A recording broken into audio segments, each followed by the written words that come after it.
John, thanks for your time tonight. So let's talk a little bit about the idea that there could be some Democratic House seats or House seats that are currently held by Democrats up for grabs in 2012, and you've identified a few of those. Right, right. Well, I do have a vested interest in this because certainly right now I work for Republican members, whether it's Congresswoman Burkle, Congressman Hanna, Congressman King, and now Congressman Turner. So the Republicans, we've seen them go from 4 years ago where we had a low of 2 seats to now 8 out of the 29, and we're going to lose 2 seats. And that's reapportionment is absolutely going to destabilize redistricting. It's going to destabilize everything because the Democrats that are upstate and in the suburbs are looking around for more constituents, and they're going to end up picking voters who are either independents who are not happy with the president or Republicans.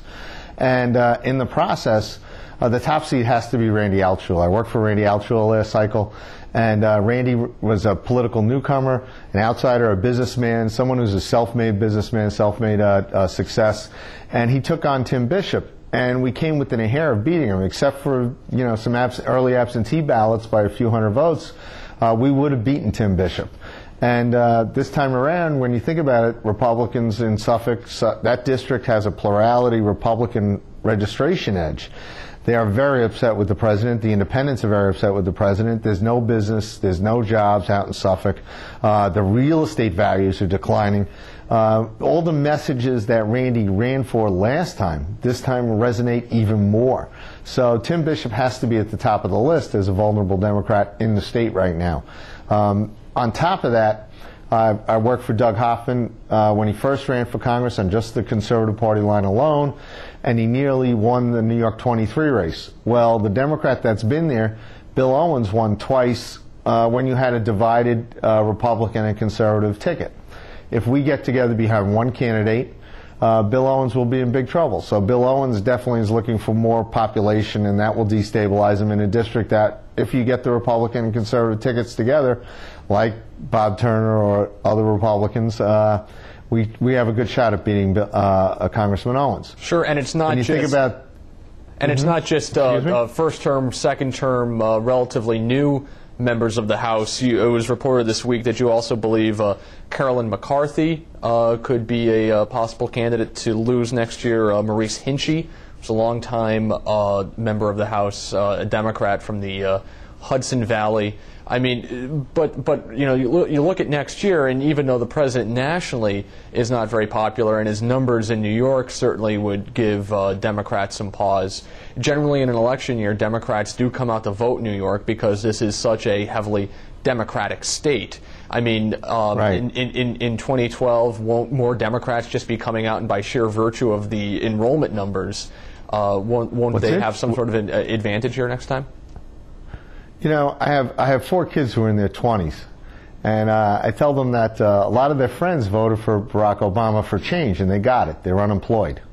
And what you saw in the 2009 elections and the 2010 midterm, the sad part is a lot of those voters that came out in 2008 were looking for a positive change, were looking for things to get better. They haven't gotten better. They've gotten worse. So either those voters are changing where they're voting for a Bob Turner like they did in New York 9, or some of them are just walking away from the election, which is sad. So unless the president gets his economic act together, unless he starts creating jobs in upstate New York or starts creating jobs in the suburbs, where just this week you found out there's 25% more 20-somethings living with their parents because they can't afford to live someplace else. That weighs big in the New York suburbs. That weighs big upstate New York. So I think the theory that, every 4 years New York Republicans are in trouble because Democrats are coming back out isn't the case this time. You're looking at a very different election that's coming up where, and by the way, I'm not a subscriber that Barack Obama is definitely going to run for re-election. And if things keep getting worse, he may take a pass. You may have Mike Bloomberg, the mayor of New York City, run as an independent. That changes the equation. So I'm not taking any of this for granted as Republicans. But when you look at the job that these incumbents are doing, I mean, Carolyn McCarthy could have lost to Kate Murray, the supervisor of Hempstead, last time. Murray was ahead of her in surveys, but she didn't want to run. Fran Becker gave her a really close race. Maurice Hinchey, his district is so interesting because it's all these tangents that takes up the Catskills and the Hudson Valley and goes up through Binghamton and then goes up off Route 81 into Tompkins County. They've stretched it so far to save him that they've got liberals in Tompkins County, they've got voters in Poughkeepsie and Middletown, they've got voters where if he loses any of those centers or adds population from the Republican areas, he's ripe to lose. Plus Tom Engel is exploring the race, sure, who was in the Pataki administration, a former prosecutor. He's somebody who could be a really good candidate with resources who could beat him. Sure, but you also next year... I'm sorry, go ahead, John. Yep, go ahead. But also next year, you've got a number of freshman Republicans who are going to be running for re-election again, too. Tom Reed, not quite a freshman, but you also have Nan Hayworth, who will be running again, Chris Gibson, who represents a district that voted for Kirsten Gillibrand, along with Scott Murphy. He did eventually defeat Scott Murphy. But won't some attention be divided in making sure that these incumbents stay in office next year as well? Well, what'll happen is on reapportionment, everybody, the governor and the assembly leader, Speaker Silver, is saying they're going to have a nonpartisan plan and they're going to be very responsible about this. I heard that 10 years ago, and it finally took a judge to write a plan that they didn't like, and finally the governor, then Governor Pataki, and the state Senate leader and the Speaker Silver got together on a plan that they agreed on that set up some fair fights. Upstate, what's interesting this time is out west in western New York, whether you're Hochul, whether you're Higgins, or whether you're Slaughter, you need population. They have to move east. If they move east into Reed's district, which is very Republican, and I used to work for Randy Cool up there, that's a very Republican district. It's going to be more so now. If they put Hochul in with Reed, I'd say Reed's the favorite. If Gibson's district, I used to work for John Sweeney in upstate New York, who has Saratoga's a third of Gibson's district. That's a pretty Republican area. You might split some of it with Tonko, but on the other hand, if you move Tonko into Gibson's district, or if you move Owens down into Gibson's district, he's going to win. Right now with Congressman Hanna, they're having trouble finding someone to run against him. I mean, he's a very hard-working congressman, so and he's a very reasonable person too. So I think the upstate and western New York Democrats are going to have a hard time finding more Democrats to make themselves safe. Well, is that because Nan Hayworth in the Hudson? I'm sorry. Nan Hayworth in the Hudson Valley. She's pretty.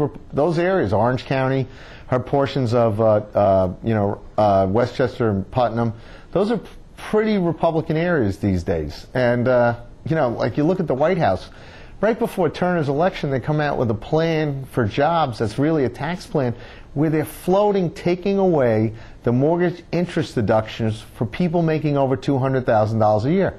That would have a devastating impact on New York State, particularly in those suburbs where the Republicans are looking to challenge Democrats, or Democrats are looking to save safe seats. So do you get the I sense, think they got real challenges. Do you get the sense, though, that there are just some candidates right now, or potential candidates for office, and even some incumbents who, are just kind of in this holding pattern right now, given the fact that redistricting is still kind of up in the air? We don't know what the lines are going to look like, and we don't even know whether if Governor Andrew Cuomo is going to veto these lines and have a court draw them. Right, and I think you're right about that holding pattern. That's a big question mark, and it could end up in federal courts next year. So we won't know till we get there. But what's interesting about it is the hard work that people are doing to stabilize themselves. I mean, right now, without a doubt, I know Congressman Hanna during the floods was out there with the upstate floods. Was out there doing constituent service. He's spending a lot of time doing a good job as a congressman for his district, so that when it comes time next year, you don't want to run against him. And it's going to be very interesting to see exactly how those lines match up next year. But it's the huge question mark, and there may be some fair fights where you have a Republican and a Democrat incumbent face off against each other. And you may have 10 years ago, the congressman that we lost in my area of the state that I'd worked for since I was in high school, I volunteered for, was Ben Gilman. But his district got cut up 3 or 4 ways. So we'll see what happens when reapportionment comes around. Okay, unfortunately we'll have to leave it there. We're out of time. Thanks very much for your time tonight, John. Thank you, I appreciate it.